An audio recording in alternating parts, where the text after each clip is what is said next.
बाज और चूजों की कहानी। एक गांव में एक किसान रहता था। एक बार उसे कहीं से बाज का एक अंडा मिला। उसने वह अंडा मुर्गी के अंडे के साथ रख दिया।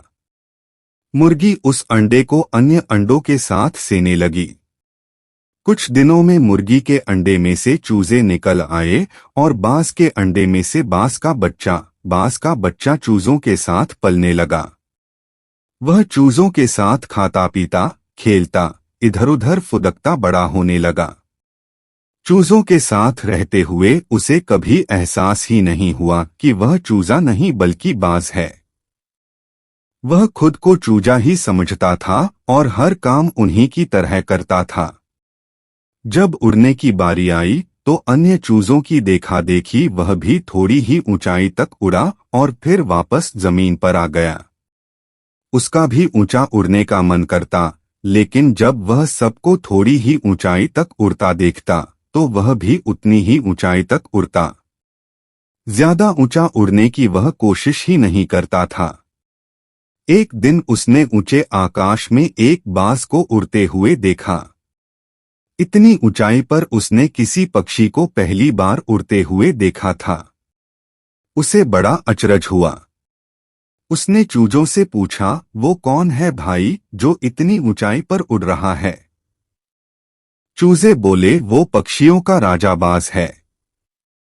वह आकाश में सबसे ज्यादा ऊंचाई पर उड़ता है। कोई दूसरा पक्षी उसकी बराबरी नहीं कर सकता। यदि मैं भी उसके जैसा उड़ना चाहूं तो बाज के पूछा, कैसी बात करते हो? मत भूलो तुम एक चूजे हो, चाहे कितनी ही कोशिश कर लो बाज जितना नहीं उड़ पाओगे। इसलिए व्यर्थ में ऊंचा उड़ने के बारे में मत सोचो। जितना उड़ सकते हो उतने में ही खुश रहो, चूजे बोले। बाज ने यह बात मान ली और कभी ऊंचा उड़ने की कोशिश ही नहीं की। बाज होने बावजूद वह पूरी जिंदगी मुर्गी के समान जीता रहा। सीख, सोच और दृष्टिकोण का हमारे जीवन पर बहुत गहरा प्रभाव पड़ता है। हम सभी क्षमता और संभावनाओं से परिपूर्ण हैं। चाहे हम कैसी भी परिस्थिति में क्यों न हो, हमें आवश्यकता है अपनी क्षमता पहचानने की और अपनी सोच तथा दृष्टिकोण को व्यापक बनाने की। हम स्वयं को चूजे समझेंगे तो चूजे ही बनेंगे और बाज समझेंगे तो बाज बनेंगे।